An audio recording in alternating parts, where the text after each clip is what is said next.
नमस्कार। आज हमारे गुरु के एक मित्र थे, वो भी एक सिद्ध योगी थे। उनके विषय में हम एक विशेष बात करेंगे। उन्हें क्या सिद्धि हासिल थी और योग बल पे उन्होंने क्या क्या विद्याएं सीखी हुई थी तथा योग बल से उनका तपोबल कितना बढ़ गया था। आज हम इसी विषय पर चर्चा करेंगे। बहुत दिन हुए, बहुत लोगों ने मुझे मेल किए हैं, मैक्सिमम मेल आए हैं।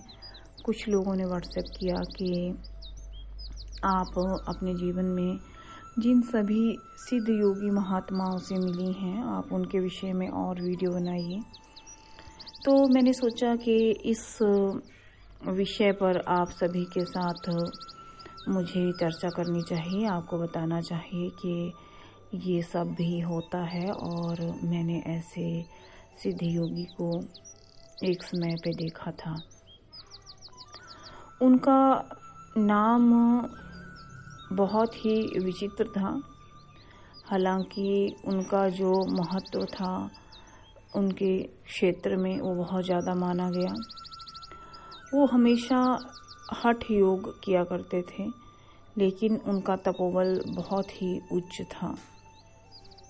हठ योग करते करते वो एक हाथ पर सीधी माला हमेशा पकड़ा करते थे और उसी प्रकार ही जाप किया करते थे। इस प्रकार से उनका एक हाथ कुछ सूखने जैसा लग गया था, क्योंकि वो जो भी जाप करते थे वो उसी हाथ से करते थे और हमेशा उनका वो हाथ जाप में चलता रहता था। हालांकि वो कौन सी मंत्र जाप या साधना करते थे ये कभी हम सुन नहीं पाए, क्योंकि वो अंतर्मन में ही मंत्र जाप करते थे, या जिसे हम आत्मिक जाप कहते हैं, वही वो किया करते थे। और बहुत कम वो खाने पीने के लिए उठा करते थे, या बहुत कम लोगों से इंटरेक्शन करते थे, बहुत कम लोगों से बात करते थे। तो एक बार मेरा उनसे मिलना हुआ अपने गुरु के थ्रू। मैं उनसे मिली तो मैंने उन्हें देखा तो थोड़ी विचित्र अवस्था मुझे उनकी लगी, क्योंकि वो एक हठ योगी थे और जिस हाथ में वो माला जाप करते थे वो माला लगभग पूरी तरह से घिस गई थी। उस हाथ के थोड़े नाखून भी बड़े बड़े हो गए थे और वो हाथ थोड़ा सूख जैसा गया था। मैं ठीक से शायद डिफाइन नहीं कर पाऊंगी कि मैं क्या कहना चाह रही हूँ। तो मैं उनको देखा तो मुझे थोड़ा विचित्र लगा, लेकिन उनके चेहरे पे एक कठोरता के साथ साथ एक अद्भुत तेज भी था। हालांकि उनकी कदकाठी मध्यम थी, लेकिन उनके चेहरे से एक विशेष कठोरता छलकती थी। हालांकि वो बात ही किसी से नहीं करते थे, बस दूसरे हाथ में अगर कोई उनके पास जाए तो दूसरे हाथ से एक डंडा उठा करके उस डंडे से वो दूसरों को छू करके आशीर्वाद देते थे, जैसे डंडे से आशीर्वाद देते हैं, ऐसा ही कुछ वो करते थे।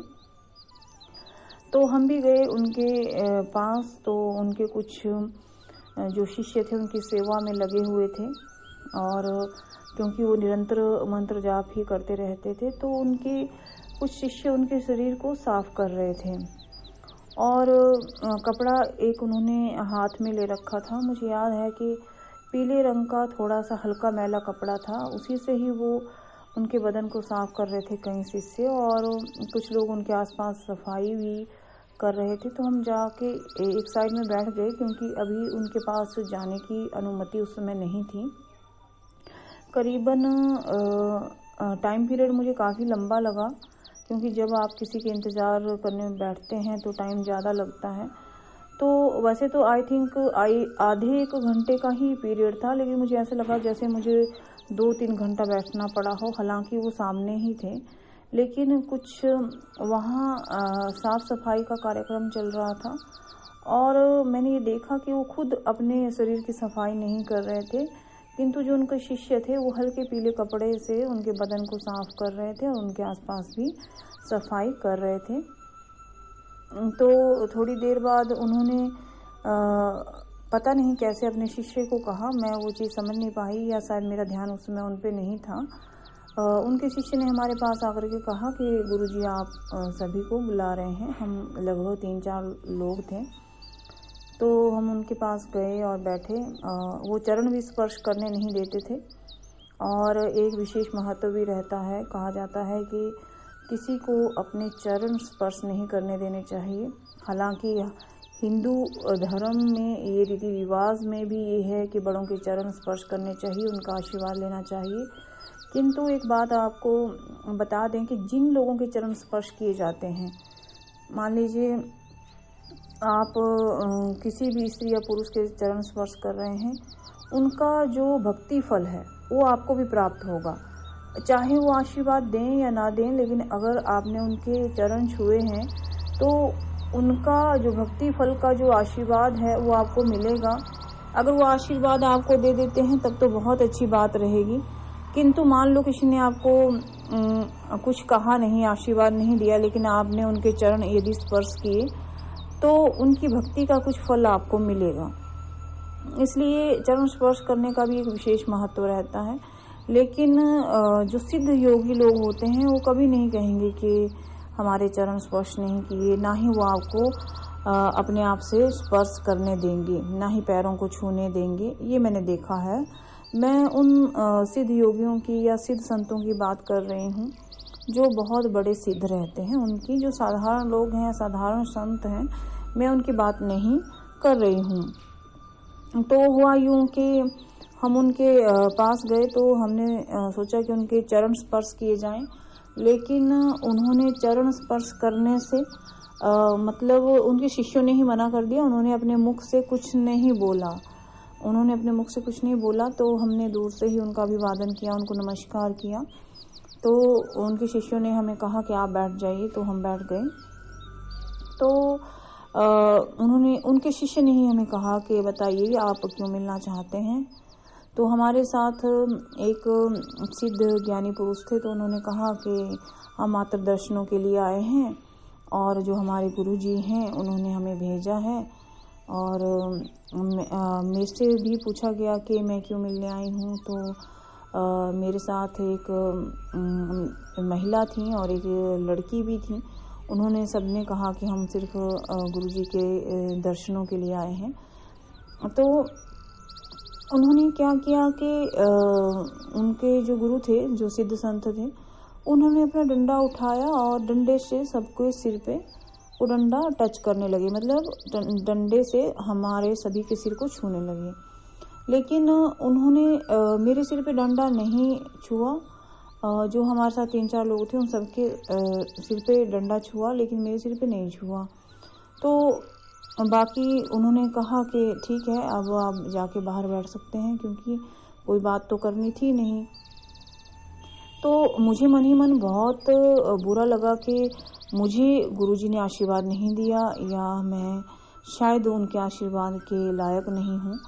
ये मेरे मन में ऐसा विचार आया और मन ही मन मुझे बड़ी उदासी भी छाने लगी। एक तरह से मन भी भर आया, रोना भी आने लगा, मन ही मन आने लगा, क्योंकि आंखों से आंसू तो उस समय नहीं आए, बट मन ही एकदम से ऐसे भर आया कि इतने बड़े सिद्ध संत और हम उनके दर्शन कर रहे हैं, लेकिन उनका आशीर्वाद मुझे नहीं मिला डंडे से, क्योंकि वो डंडे से सभी को आशीर्वाद देते थे। तो मेरे मन में ये बड़ा, मतलब मुझे बड़ा फील हुआ उस समय। और उनके जो शिष्य थे उन्होंने कहा कि आप अब जाइए, आप जा सकते हैं, या बाहर आप इंतजार कर सकते हैं, बैठ सकते हैं, जाना है तो जा सकते हैं, आपको आशीर्वाद मिल गया है। मैं भी जाने लगी। मुझे बहुत उस समय इतना फील हुआ कि मैं बता नहीं सकती हूँ, और मेरा मन ऐसे हो रहा था कि मैं जोर जोर से मतलब रोना शुरू कर दूँ। मतलब मन एकदम भर आया। सबको आशीर्वाद मिला, मुझे नहीं मिला। तो उनके जो वहाँ पे निवास स्थान था, जो उनकी कुटिया थी, उसके आसपास बहुत सारे कुछ फूल खिले हुए थे। एक तरफ उनका धूना महक रहा था, धूने में शायद ताज़ा हवन कर रखा था। तो सबने कहा कि आसपास घूम लेते हैं, फिर चलते हैं। तो मैं भी धूने के पास गई और वहाँ पे मैंने माथा टेका, वहाँ से कुछ राख ली, माथे से लगाई, और तभी सडनली एक छोटा बालक दौड़ता हुआ मेरे पास आया और कहा कि आप क्या कर रही हैं। मैंने कहा कि बेटा मैं ये तिलक कर रही हूँ। तो आपने कहा कि आपका मन भरा है क्या। तो मैंने कहा मतलब इस बात का क्या मतलब हुआ, आप कौन हो बेटा, ऐसे मैंने उनसे पूछा। छोटा बच्चा था 12 साल का। तो उन्होंने कहा कि बाबा जी से आशीर्वाद नहीं मिला इसलिए मन उदास हो गया क्या। तो मैंने कहा हाँ, लेकिन बाबा जी ने मुझे क्यों नहीं दिया। और पर ऐसा कुछ नहीं है, मैं कंफर्टेबल हूँ, मुझे कुछ बुरा नहीं लगा। मैंने ऐसे रिएक्ट करने की उस समय कोशिश की। तो उन्होंने कहा कि बाबा जी सबको आशीर्वाद डंडे से ही देते हैं, लेकिन कुछ एक को आशीर्वाद विशेष रूप से भी दिया जाता है। मेरा मन एकदम से प्रफुल्लित हो गया। जैसे मैंने कहा वो किस तरह से। तो उन्होंने कहा कि आपने बाबा जी के धूने को टच कर लिया है। मैंने कहा हाँ। तो क्या आप यहाँ पे 3 आहुति हवन डालेंगी। मैंने कहा नहीं, मैं कहाँ से डाल सकती हूँ, मेरे पास हवन भी नहीं है, हालांकि धूना अभी भी महक रहा था।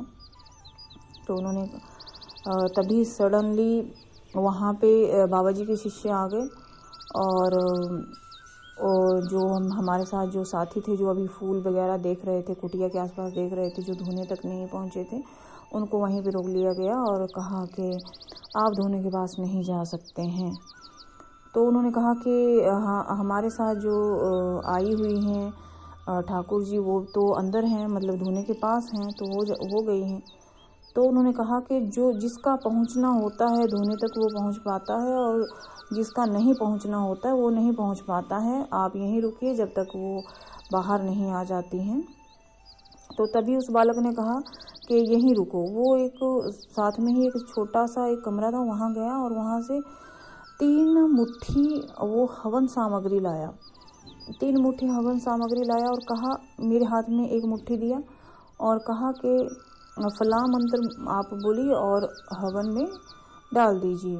तो मैंने बोला और डाल दिया। तो वो दौड़ के गया, फिर एक और मुट्ठी लाया, मतलब दूसरी मुट्ठी, तो उसने मेरे हाथ में दिया और कहा कि हवन में डाल दीजिए मंत्र बोल के। मैंने डाल दिया।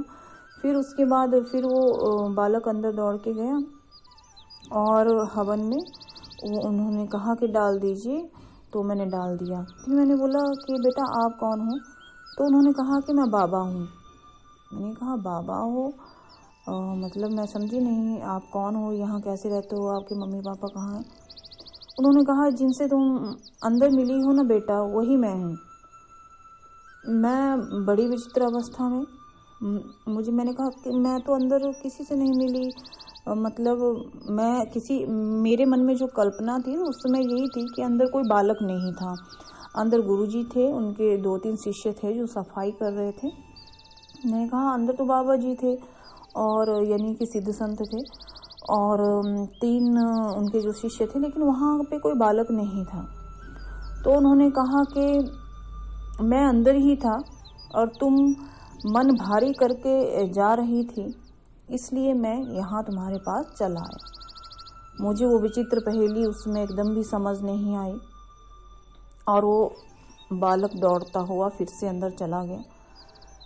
तो मैं उसके पीछे पीछे जाने लगी। तो मैं उससे और पूछना चाहती थी कि कौन था, क्योंकि बालक बड़ा ही मन को मोहने वाला था, बहुत ही सुंदर था, अद्भुत लग रहा था वो बच्चा। तो अंदर मैं जाने लगी तो एक शिष्य ने रोक लिया। तो मैंने कहा कि मुझे अंदर जाना है, एक छोटा सा लड़का अंदर गया है, मुझे उससे कुछ बात करनी है। तो उन्होंने कहा कि वो बाबा जी हैं और अभी आप उनसे नहीं मिल सकती, आप उनसे 2 बार मिल चुकी हैं। तो मैंने कहा नहीं, मुझे बाबा जी से नहीं मिलना है, मुझे उस बालक से मिलना है। तो उन्होंने वो हंसे और बड़ी विचित्र हंसी में कहा कि बाबा जी ही बालक हैं और बालक ही बाबा जी हैं। मुझे ये बात उसमें बिल्कुल भी समझ नहीं आई और मैंने कहा कि मुझे अंदर जाने दीजिए, पर उन्होंने अंदर जाने नहीं दिया। और उसके बाद हम वहाँ से लौट आए, रास्ते में आए। तो मतलब जो पगडंडी थी उससे जब बाहर आए तो वहाँ से वो जो उनका पूरी कुटिया थी वो नज़र आ रहा था। तो मैंने देखा पीछे मुड़ के, क्योंकि मेरे माइंड में कुछ अजीब सा चल रहा था, मुझे समझ ही नहीं आ रहा था कि कहाँ से वो बालक आया। वहाँ तो कुछ ही लोग थे, कोई बालक तो वहाँ पे था नहीं। तो मैंने देखा कि बगल में एक बड़ा सा जो पत्थर था, चट्टान टाइप, वहाँ पे एक थी। तो वहाँ पे बाबा जी खड़े हैं और मंत्र जाप कर रहे हैं। तो पीछे मुड़ के देखा तो मैंने फिर से देखा, क्योंकि मेरे मन में उस समय ये था कि देखिए उसमें कैमरा वगैरह इतना नहीं था, मोबाइल भी इतने नहीं थे। तो मैंने सोचा कि एक बार मतलब आँखों से भर के इस तरह से देख लिया जाए कि उनकी जो सुंदर मूर्त है बाबा जी की, वो हमेशा मतलब मन में रहे, जहन में रहे। तो मैंने फिर देखा तो वहाँ बाबा जी नहीं, लेकिन मुझे वहाँ वो बालक खड़ा नजर आया। फिर मैंने देखा, क्योंकि हम चल रहे थे, चलते चलते ही मैं पीछे मुड़ के देख रही थी, तो चलते चलते मैंने फिर देखा तो बाबा जी नजर आए।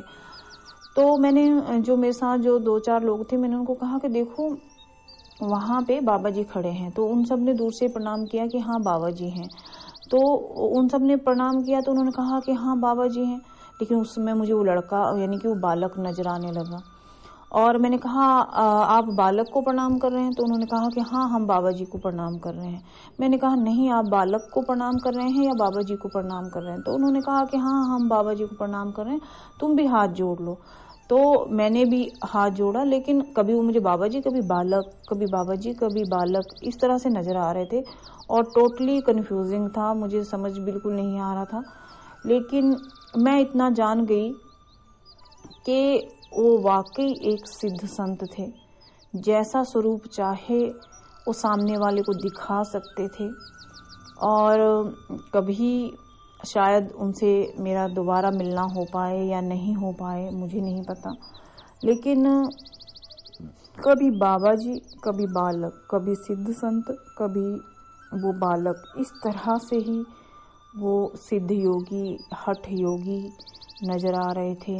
और सुनने में आया था कि उस समय उनकी आयु जो थी 103 बरस के लगभग थी। हालांकि उनका कोई जो जन्म का कोई रिकॉर्ड था ऐसा कुछ भी नहीं था, लेकिन उनके जो शिष्य थे, जिन्होंने हमारे साथ जो कुछ लोग गए थे, उनको बताया कि बाबा जी की उम्र 103 बरस है। हालांकि वो बूढ़े नजर आते थे, बट इतने भी नहीं कि 103 साल के नजर आए। और मेरी तो विचित्र स्थिति थी, क्योंकि कभी मुझे वो बालक रूप में नजर आ रहे थे, कभी मुझे वो बाबा रूप में नजर आ रहे थे, कभी मुझे वो हठ योगी लग रहे थे, कभी वो मुझे एक तीव्र मुखमंडल वाले लग रहे थे, मतलब कभी वो मुझे बहुत ही सौम्य लग रहे थे। लेकिन वो एक शब्द नहीं बोलते थे, एक शब्द नहीं, डंडे से आशीर्वाद देते थे।